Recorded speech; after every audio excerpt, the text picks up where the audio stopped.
লিল্লাহে তাকবীর।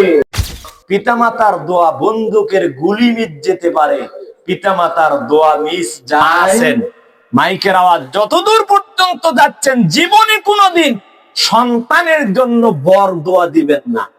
কি দোয়া দিবেন না? কেন? পিতামাতার দোয়া বন্দুকের গুলি মিস যেতে পারে, পিতামাতার দোয়া মিস যায়। এখানে একটি সংক্ষিপ্ত ঘটনা বলে সামনে যায়। কাবা ঘরের একজন ইমাম বিবৃতি দিয়েছেন, তিনি তার মার দুষ্ট একটি সন্তান ছিলেন, অনেক দুষ্টুমি করত। আমি এই উদাহরণটা সব মাহফিলে বলি, বোঝার জন্য বলি, যারা পিতামাতা আছেন তাদেরকে বোঝার জন্য। তিনি বলছেন, আমি অনেক দুষ্টুমি করতাম আর আমার মা আমাকে গালি দিত, আল্লাহ তুমি আমার সন্তানকে কাবার ইমাম বানাও। বলেন না সুবহান। গালিটা কি ছিল? আমার সন্তানকে তুমি কাবার ইমাম বানাও। আর আপনি আমি কি গালি দেয় একটু দেখেন, আমাদের মা বোনেরা কি গালি দেয়। আমি নরসিংদীতে জোহরের সালাত আদায়ের জন্য মসজিদে যাচ্ছি, তখন একজন মহিলা তার ছোট বাচ্চা, 1 থেকে 1.5 বছর বয়স হবে বাচ্চা, এই বাচ্চাকে হাত ধরে টেনে নিয়ে যাচ্ছে। তো বাচ্চা আসতে চাচ্ছে না, তখন ওই মা বাচ্চাকে গালি দিচ্ছে, বান্দির ঘরের বান্দি। আসলে বলেন তা বান্দিটা কে হলো? কে হলো? মাই বান্দি হলো। এই মা জানেই না যে গালি কাকে বলে, গালি জানে না। যদি জানতো, গালির অর্থটা যদি জানতো, এই গালি কি বলছে? বান্দির ঘরের বান্দি। আর কাবা ঘরের ইমাম বলছে, আমার মা আমাকে গালি দিত, ছোট বাচ্চা আমি, তখন বুঝতাম না ভাষা, আমার মা গালি দিত, আল্লাহ তুমি আমার সন্তানকে কাবার ইমাম বান। মানে এভাবে ধমক দিয়ে দিয়ে বলতো। কোন একদিনের দোয়া আল্লাহর কাছে কবুল। বলেন সুবহানাল্লাহ।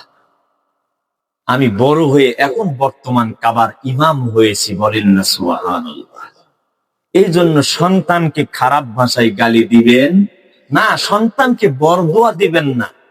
আপনার সন্তান যদি আপনাকে ছেড়ে চলেও যায়, তারপরে বরদোয়া দিবেন না। খুলুন লোকমান আলাইহিস সালাতু ওয়াস সালাম, তিনি নবীও ছিলেন না, রাসূলও ছিলেন না, কিন্তু তার কথা আল্লাহর এত পছন্দ হয়েছে, আল্লাহ লোকমান নামে সূরা নাজিল করেই ক্ষান্ত হন নাই, তার নসিহাগুলো কোরআনের আয়াত হিসেবে তুলে ধরেছে। জোরে বলেন সুবহানাল্লাহ। নসিহা করেন সন্তান, ভালো ভালো কথা বলেন, আদর দেন। এক সাবজেক্ট ফেল করেছে, লাঠি নিয়ে দাঁড়িয়ে আছেন, বাড়িতে আয়। 5,000 টাকা দিয়ে পরীক্ষা, প্রাইভেট পড়েছি, পরীক্ষায় ফেল করছিস, বাড়িতে আয় না।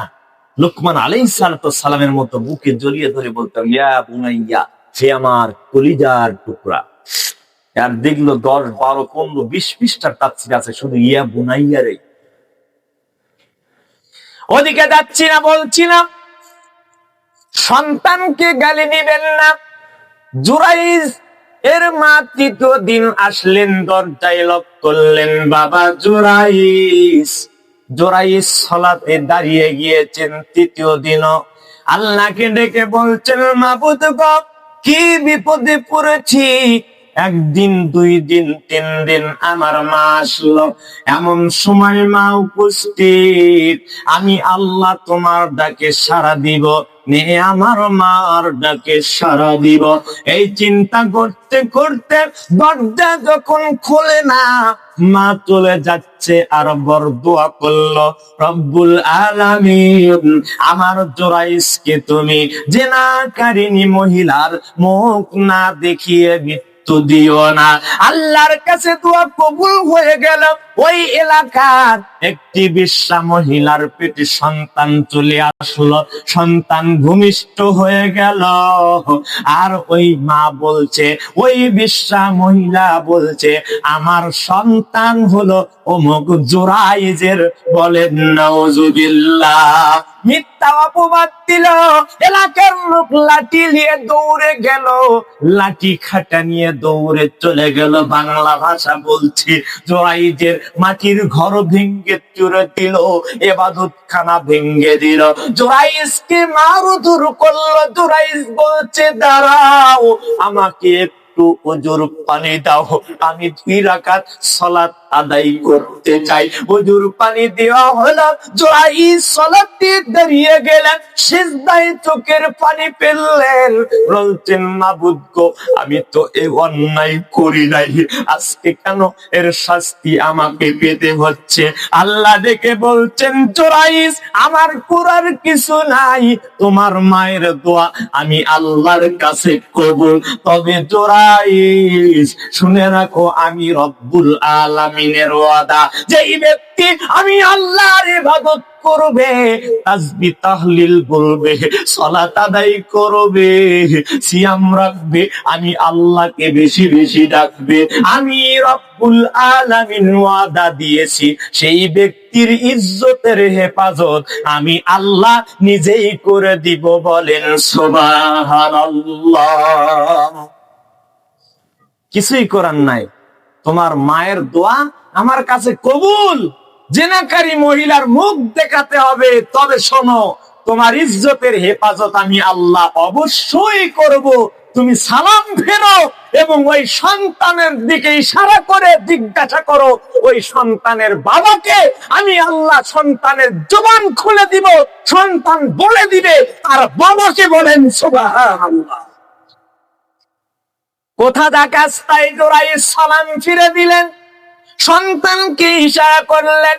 এলাকার লোক হাসি ঠাট্টা বলছে, একদিনের বাচ্চা কি কথা বলতে পারে? জোরাইস যতই চিন্তা ভাবনা করো, লাত মার ছাড়া কোনো উপায় নাই। আল্লাহ সন্তানের জবান খুলে দিলেন, সন্তান বলছে, এলাকার লোক শুনে রাখো, জোরাইসের কোনো দোষ নাই, জোরাইসকে কেন তোমরা মারছো, জোরাইসের ইবাদত খানা কেন ভাঙছো? তার মার দোয়া আল্লাহর দরবারে কবুল হয়েছে, এই জন্য জেনাকারী মহিলার মুখ দেখতে হচ্ছে।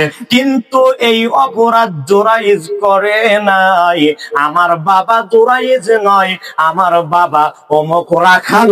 বলেন সুবহানাল্লাহ।